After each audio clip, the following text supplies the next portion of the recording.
The Grand Chamber of the Galactic Council fell silent as Ambassador Ethan Wright stepped up to the podium. The circular room stretched upward for hundreds of feet, with seats arranged in 7 rising tiers.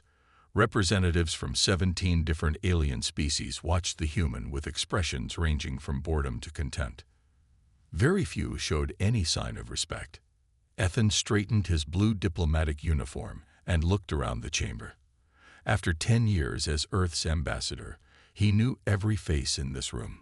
He had argued with them, negotiated with them, and attempted to build bridges with them. Today would be different. Esteemed members of the Galactic Council, Ethan began, his voice steady and clear. For 50 years, humanity has attempted to integrate into this community of worlds. For 50 years, we have followed your rules, accepted your limitations, and worked within your framework. High Counselor Zax Toril of the Viridian Ascendancy flicked his elongated fingers dismissively. The Viridian's pale green skin gleamed under the chamber lights as he leaned toward his aide and whispered something that made both of them laugh. Ethan continued, ignoring the disrespect. During this time, our requests for fair trade agreements have been denied.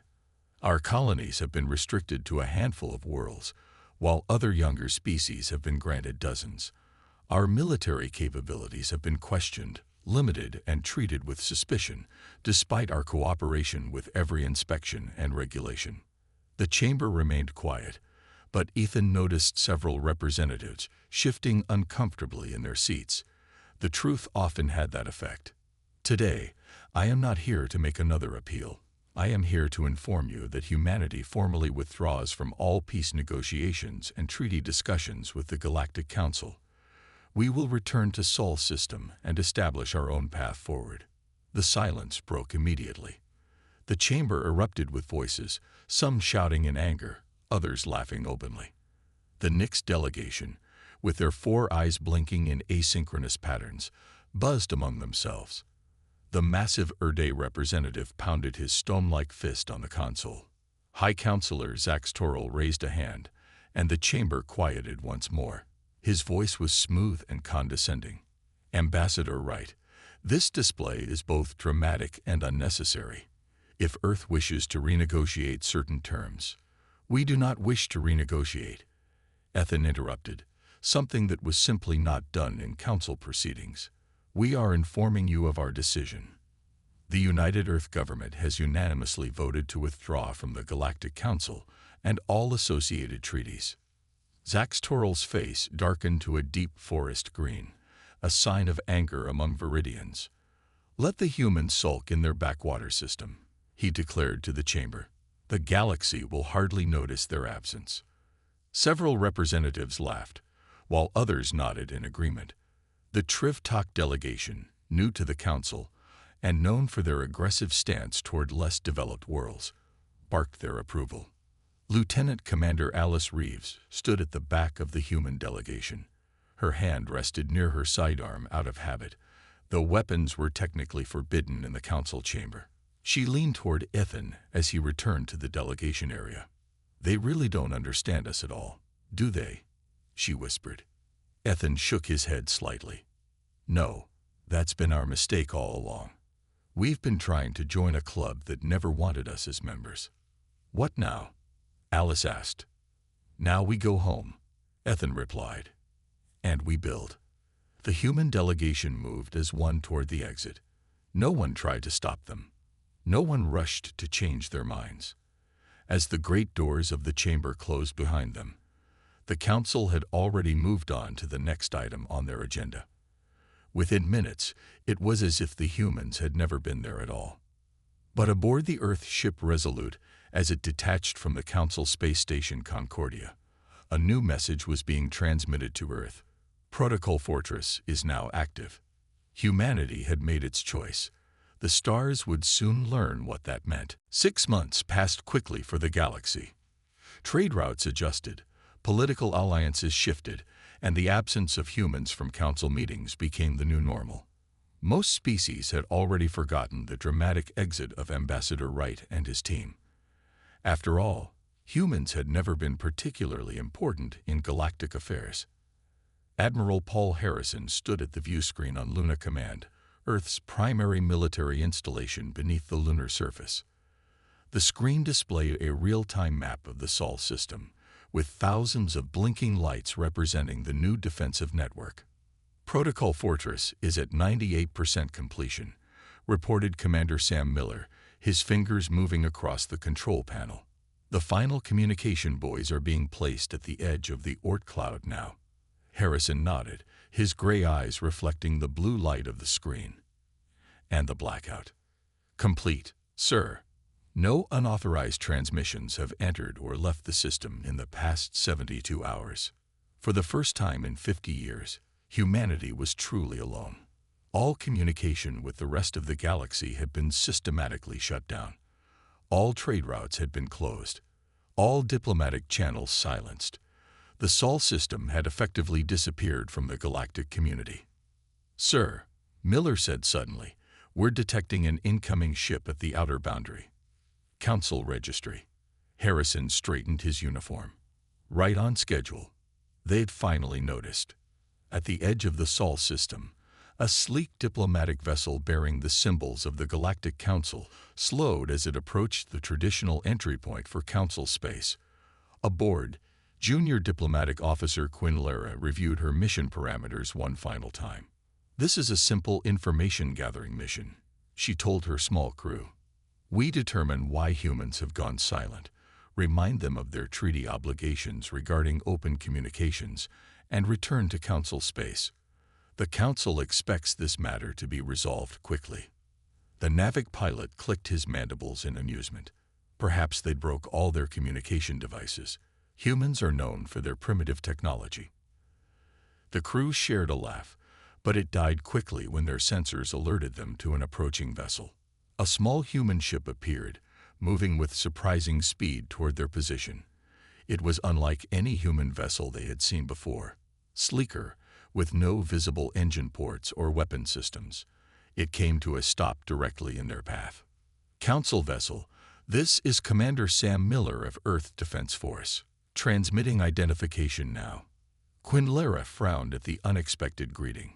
Usually, humans were excessively formal and deferential with Council representatives. Commander Miller, this is Junior Diplomatic Officer Quinn Lara. We are here on official Council business to investigate the communications disruption with Earth. This is as far as you go, Miller transmitted, his voice calm but firm.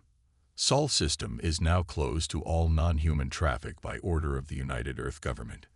Quinn Lara blinked her large eyes in surprise. Commander, that violates at least 7 interstellar treaties. We have the right of peaceful passage through all member systems. Those laws only apply to Council members, Miller responded. We aren't members anymore. Please turn your vessel around.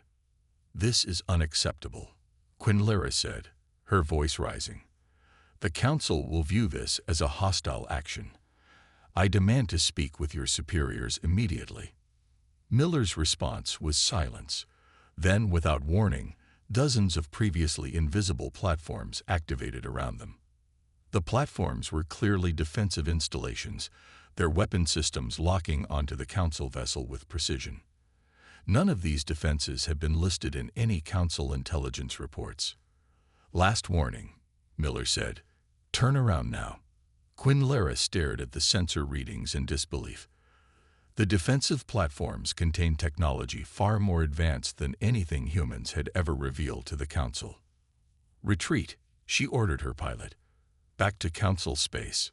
As the Council ship turned and accelerated away, Miller watched them go. Then he opened a secure channel. Admiral Harrison, the message has been delivered. Back on Luna, Harrison nodded. Good. Let's see how long it takes them to realize what they've lost. 2 years passed since humans closed their borders. The Galactic Council had more important matters to deal with than a single isolated species. Most Council members dismissed humans as weak and afraid, unable to handle the complexities of galactic politics. The few who remembered Earth at all spoke of it with pity or contempt. On Proxima Centauri VI, a mining colony operated by the reptilian saurians processed rare minerals vital to advance ship construction. The facility was protected by top-tier security systems and a small defensive fleet. No one had ever successfully raided a Saurian mining operation. Until today. Security Chief Drax rushed through the facility's main corridor, his scaled feet clicking against the metal floor. Alarms blared throughout the complex.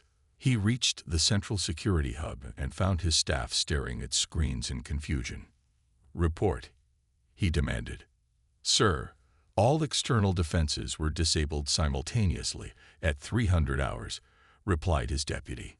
Shield generators, weapon platforms, and communication arrays just stopped working. Drax narrowed his vertical pupils. Impossible. Those are independent systems. The logs show a complex disruptor field we've never seen before. It bypassed all our countermeasures like they weren't even there. The storage vault. The deputy swallowed hard. Empty, sir. 90 million credits of refined beryllium. Gone. The raiders. 6 individuals in advanced exosuits. We have partial footage. The security screen showed humanoid figures moving with precision through the facility. Their faces were hidden behind sleek helmets with no identifying marks. They carried no visible weapons, yet moved past security barriers with ease. Most disturbing was their efficiency. They took exactly what they wanted and nothing more. Were they? Drax hesitated to say it. Were they human? Size and movement patterns match human norms, but we can't confirm. Similar incidents occurred across Council space over the next 6 months.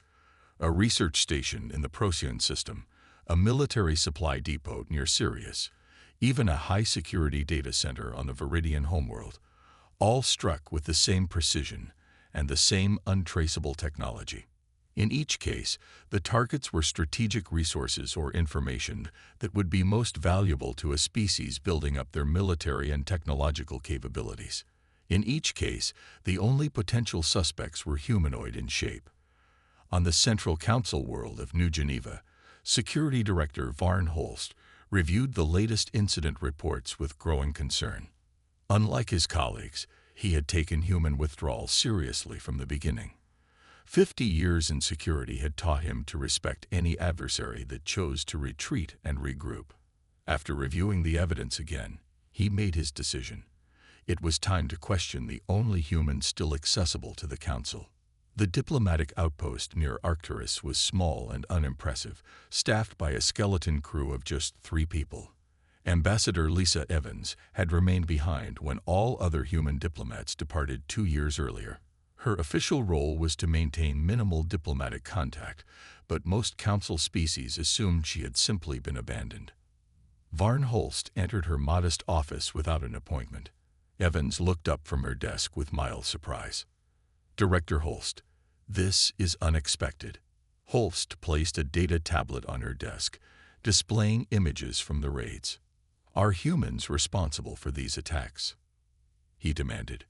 Evans studied the images with an expression of polite interest. Then she smiled, a small curve of her lips that didn't reach her eyes. "The United Earth government has no official presence outside Sol system," she said. "Perhaps you're dealing with pirates or mercenaries. With technology more advanced than anything the Council possesses," Holst pressed. Evans shrugged. "I recommend upgrading your outdated security systems. The galaxy can be a dangerous place." As Holst left the outpost, his communicator beeped with an urgent alert. The Trivok, a warlike species recently admitted to the Council, had launched an attack on the peaceful Alderaan Collective. The Council was facing its first major military crisis in centuries, and humanity was nowhere to be found. Or so they thought. The Galactic Council Emergency Chamber was in chaos. Representatives from 12 species shouted over each other as the latest battle reports appeared on the main screen. The Trivok attack on the Alderaan Collective had escalated quickly. 3 peaceful Alderaan worlds were now under occupation, and the Trivok war fleet was pushing deeper into Alderaan space. "We must form a unified defense fleet immediately," urged the Alderaan representative, his normally calm voice shaking. "My people are not warriors. We have always relied on Council protection." High Counselor Zax Toril nodded gravely. All council members with military capability will contribute ships to the defense force. The Viridian Ascendancy pledges 30 cruisers. Other representatives made similar promises. The Nyx would send 15 scout ships. The Erde offered 5 heavy destroyers. The Saurians committed 20 frigates. But problems emerged immediately. Each species used different communication protocols. Their weapon systems were incompatible. Even basic flight formations varied between cultures. The Council had never needed to coordinate a large military response before, and it showed. Security Director Varn Holst watched the confusion with growing concern. Our combined fleet is large enough, but they have no unified command structure, he observed to his deputy. Against the disciplined Trivok forces, this could be a disaster. On the main screen, a battle map showed the Trivok fleet approaching the key Alderaan world of Ilara. The planet was home to 11 billion civilians and had minimal defenses. The Council Defense Fleet was still 12 hours away. Suddenly, the communications officer shouted, "Incoming transmission from an unidentified ship in the Ilara system." The main screen flickered, and a human face appeared. The man wore a black uniform with silver trim and a small Earth insignia on the collar. "This is Captain Ryan Carter of the Earth vessel Defiance," he said calmly. "We are currently in the Ilara system monitoring Trivok fleet movements." The chamber fell silent in shock. No human ships had been seen outside Sol system in 2 years. High Counselor Zax Toril recovered first. "Captain Carter, your presence in Council space is unauthorized. Explain yourself immediately." Carter's expression remained neutral. The Trivok crossed the Sol proximity zone during their advance. Several of their scouts approached our outer defensive perimeter. In accordance with our defensive protocols, we tracked their fleet. "You've been following them through Council space?" Zax Toril demanded. "Yes, and we've gathered significant intelligence on their capabilities." Carter paused. "We have engaged their rear flanking fleet and disabled 17 of their warships." The Council chamber erupted again, this time in disbelief. "Impossible," shouted the Saurian representative. "The Trivok fleet uses advanced shielding technology. Your ships couldn't possibly." "We are transmitting their command codes and shield frequencies to you now," Carter interrupted. "You'll find this information useful when your fleet engages the main Trivok force." Data began streaming across the Council's tactical displays. Ship information, weapon specifications, and most valuable of all, the precise frequencies needed to penetrate Trivok shields. "How did you obtain this?" Varn Holst asked. Carter's lips curved in a small smile. "We have our methods, Director. The Defiance is just one of several human vessels currently operating in this sector." Before anyone could ask another question, Carter continued, "Additionally, we have deployed defensive measures around Ilara. The planet will be protected until your fleet arrives." "The Council did not request this intervention," Zax Toril said stiffly. "We didn't do it for the Council," Carter replied. "The Alderaans have always been fair to humans. We protect our friends." The transmission abruptly ended. The Council representatives stared at each other in confusion and for some growing alarm. Varn Holst turned to the tactical display. It now showed small, previously undetected ships surrounding the Trivok fleet. Human ships, appearing seemingly from nowhere. "It appears," Holst said quietly, "that humanity never really left after all." The news of the Harvester approach spread through the Council like wildfire. 3 outer worlds in the Deneb sector reported massive ships appearing at the edge of their systems. Within hours, all contact with these worlds was lost. Emergency meetings ran day and night in the Council chambers. Reports flooded in from across the galaxy, each more alarming than the last. The Harvesters moved with terrifying efficiency, consuming resources from planets and leaving barren husks behind. "We need to establish defensive lines immediately," urged the Saurian military commander. "My fleet stands ready to engage these invaders." "The Nyx will join this effort," added their representative. "Our scout ships can track their movements." But strategy sessions dragged on for days. Committees formed to study the threat. Diplomatic teams prepared messages of peaceful intent. Resource allocation debates stalled military deployments. Meanwhile, the harvesters advanced deeper into council space. On the fifth day of crisis, as yet another council meeting dissolved into arguments, the chamber doors slid open. Two humans walked in, unannounced and unexpected. The room fell silent as the pair moved confidently to the center of the chamber. Both wore simple black uniforms without ranks or decorations. "My name is John Martinez," the man said. His voice carried easily through the large room. "Supreme Commander of Human Forces." The woman beside him stepped forward. "I am Dr. Olivia Pearson, lead scientist of the Harvester Defense Initiative." High Counselor Zach Storrell rose from his seat, his skin flushed with anger. "This chamber is closed to non-members. Your presence here is." The Harvesters attacked human colonies in the Ta Ceti system 5 years ago, Martinez interrupted. "We've been preparing for their arrival in council space ever since." Silence fell over the chamber. Even Zach Storrell seemed at a loss for words. Dr. Pearson activated a small device she carried. A holographic display appeared, showing detailed images of harvester ships and technology. "The harvesters are a machine intelligence," she explained. "They consume organic worlds to fuel their expansion.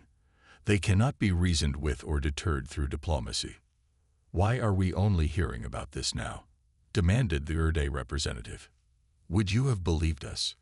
Martins asked simply. "When we tried to warn you about the Trivok, you ignored us.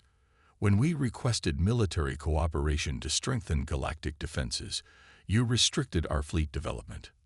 No one had an answer to that. We've developed effective countermeasures against their technology," Pearson continued. "Quantum disruptors that can penetrate their adaptive shielding, but deployment will require a coordinated effort." Martinez surveyed the chamber. "We are offering our assistance, not because we seek to rejoin the Council, but because the Harvester threat affects us all." Councillor Telex of the Alderaan Collective stood. "The Alderaan people owe humanity a debt for their protection against the Trivok. We welcome this offer and urge the Council to accept." Zach Storrell seemed torn between pride and practicality. "What exactly are you proposing, Commander Martinez?" "A joint operation between human forces and Council fleets. Our ships are already in position at key points throughout Council space. We've been tracking Harvester movements since they first appeared. The revelation that human ships have been deployed throughout Council space without detection caused another stir among the representatives. The Council faces a choice," Martinez concluded. "Continue to exclude humanity and face the Harvesters alone, or accept our assistance and acknowledge that we are stronger together than apart." Zach Storrell looked around the chamber. The faces of the representatives showed a mixture of suspicion, fear, and desperate hope. "The Council will need to discuss this," he said finally. Martinez nodded. "You have 12 hours. After that, we launch our defensive operations with or without Council support." As the humans turned to leave, Varnholst watched them with new understanding. Humanity hadn't withdrawn from the galaxy. They had been preparing to save it. 11 hours later, the Council reached their decision. With the Harvester fleet advancing rapidly and 4 more worlds now dark, they had little choice. The Council would accept human assistance. For the first time in galactic history, a Council delegation was permitted to visit Earth's military headquarters beneath the lunar surface. The 5 representatives, led by Varnholst, stepped off their shuttle into a vast underground complex that hummed with activity. "Welcome to Luna Command," said Admiral Karen Walsh as she greeted them. The tall woman with short gray hair led them through security with brisk efficiency. "We appreciate your prompt decision." The delegation followed her into a massive command center. Holographic displays showed real-time movements of fleets across the galaxy. Hundreds of human officers worked at stations monitoring everything from communications to weapon systems. "This facility has existed for how long?" asked the Viridian representative, unable to hide his surprise. "Luna Command has been operational for 15 years. Walsh replied. This is just one of several similar installations throughout the Sol system. She led them to a briefing room where a mixed-species command team waited. Humans sat alongside officers from smaller non-council races like the Solari and Indari, species that had historically maintained good relations with Earth. Walsh activated the central display showing the current positions of harvester ships. Operation Spearhead will target the Harvester Command Node, she explained. Our intelligence indicates it's located here, in the Rigel system. This is where they coordinate their subfleets. She highlighted a group of ship designations. Our vessels are equipped with quantum disruptors that can penetrate their adaptive shielding. Once the command node is disabled, individual harvester units will be vulnerable to conventional weapons. The Viridian representative studied the display with narrowed eyes. When did humans develop quantum technology? The Council assessed you were at least a century from such advancements. Walsh smiled. Your assessments were based on what we chose to reveal. The implied deception hung in the air. The Council representatives exchanged uncomfortable glances. How many ships can the Council contribute? Walsh asked, moving past the moment. 47 capital ships and approximately 200 support vessels, Holst replied. But our weapons won't be effective against their shields. We can help with that, Walsh said. We've prepared upgrade packages for Council vessels. They can be installed within 8 hours. The next representative clicked her mandibles nervously. You've been planning this for years. Yes, Walsh acknowledged simply. The harvesters were always coming. We chose to be ready. 2 days later, the joint fleet assembled near the Rigel system. Human vessels formed the core of the attack force, surrounded by newly upgraded Council ships. For many Council officers, this was their first close look at true human military capability. The sleek, dark ships moved with precision that spoke of extensive combat experience. As the fleet prepared to jump to the harvester position, communication suddenly went dead. The harvester forces had detected their approach and activated powerful jamming technology. Council ships froze in confusion. Their battle plans relied on constant communication between vessels. Without it, coordination would be impossible. Then they watched in amazement as the human vessels continued to maneuver in perfect formation. Despite the jamming, the Earth ships communicated flawlessly with each other and began the attack run. How are they still coordinating? Asked a Saurian captain on the command channel, which had been briefly restored through emergency protocols. Quantum entanglement communications, replied his human liaison officer. Impossible to jam or intercept. The Saurian captain stared at the human beside him. Another technology you kept hidden from the Council. The human officer smiled slightly. One of many. Now let's go destroy that command node. The battle for Rigel had begun. And for the first time in centuries, the Council found itself following humanity's lead. The battle against the Harvesters lasted 3 weeks. The joint Human Council fleet suffered heavy losses, but in the end, they prevailed.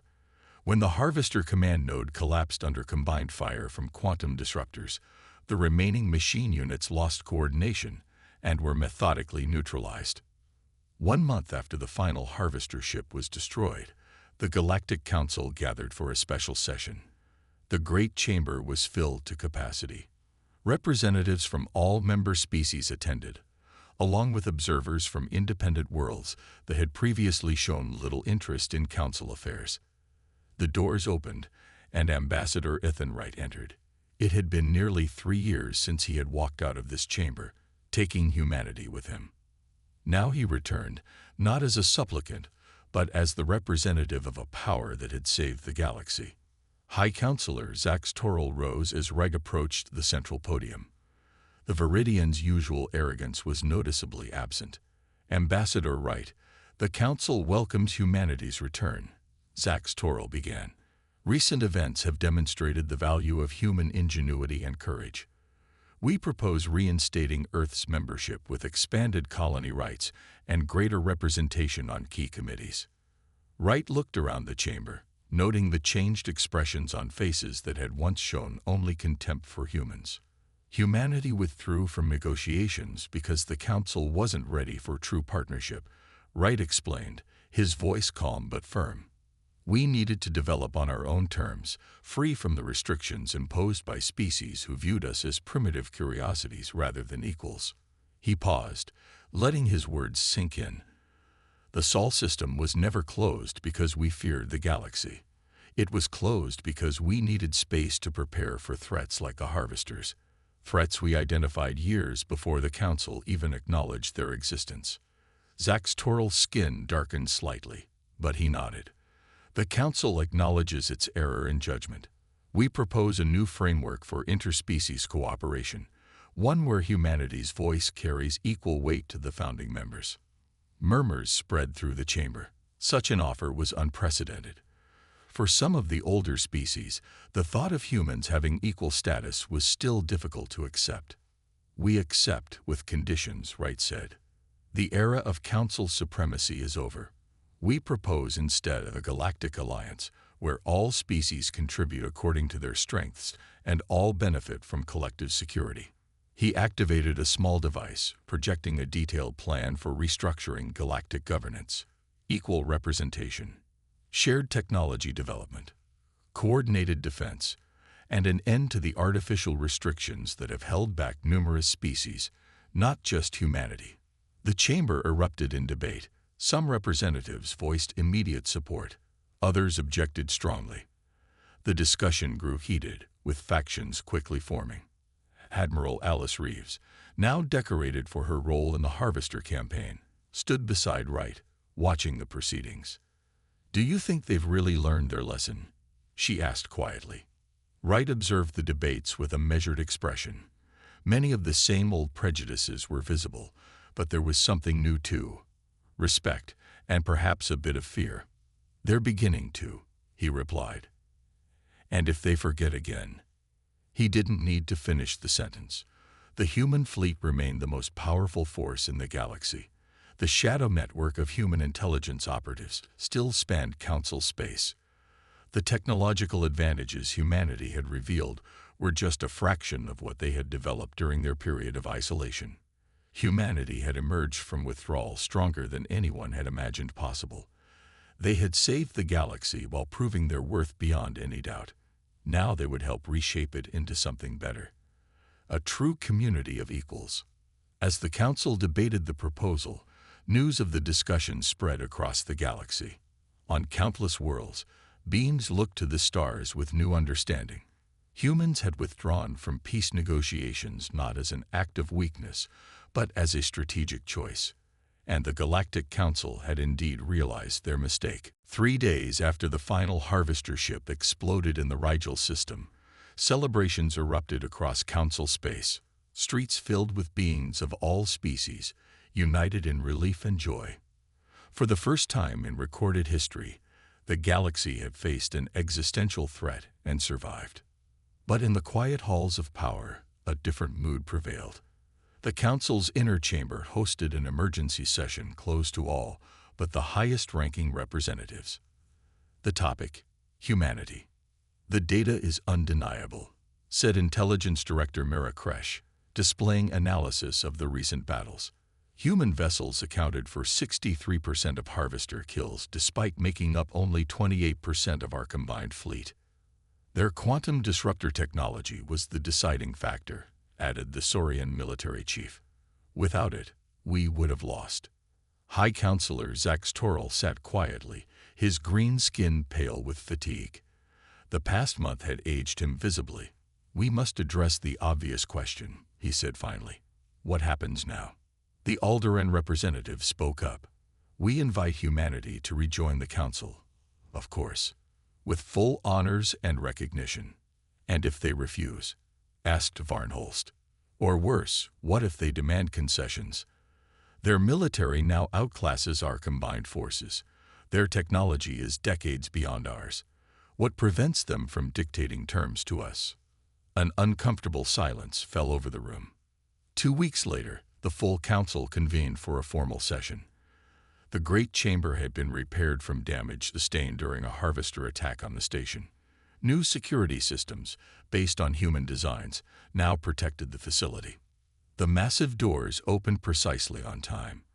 Ambassador Ethan Wright entered, flanked by Alice Reeves, now an admiral, and John Martinez, Supreme Commander of Human Forces. The human delegation walked confidently to the center of the chamber. Ambassador Wright, Zax Torrell began with unusual humility. Humanity has proven itself a guardian of this galaxy. The Council wishes to formally thank Earth for its instrumental role in defeating the Harvester threat. Wright nodded politely. The threat concerned all sentient life. We did what was necessary. The Council, Zax Torrell continued, wishes to extend an invitation for Earth to rejoin our ranks. We propose special status with expanded colony rights, technology development freedoms, and a permanent seat on the High Council itself. A murmur ran through the assembled representatives. Such an offer was unprecedented. Wright looked around the chamber, meeting the eyes of species who had once dismissed humans as barely civilized. What has changed, Counselor? Our capabilities, or merely your awareness of them? Zax Torrell's skin darkened slightly. Both, perhaps. The Council recognizes it made a serious error in judgment regarding humanity. Humanity withdrew from negotiations because the Council wasn't ready for true partnership, Wright said. We needed to develop without constraints imposed by those who saw us as inferior. The results speak for themselves. He activated a small device, displaying a new organizational structure. We accept your invitation, with conditions. The era of Council supremacy must end. We propose a galactic alliance instead, with equal representation for all species. The display showed details of Wright's proposal: shared defense responsibilities, open technology exchange, and end to territorial restrictions, and equal voting rights regardless of how long a species had been part of galactic society.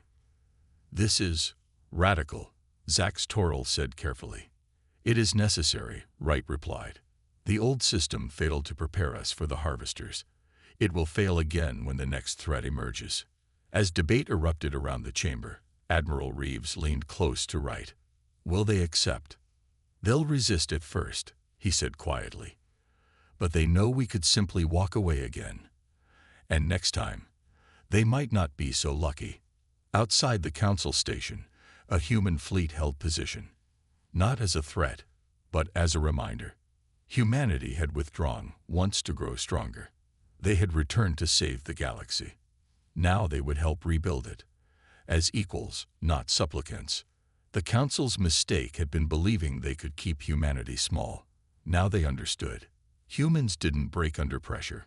They evolved, adapted, and returned stronger than before. The age of human isolation was over. The age of human leadership had begun.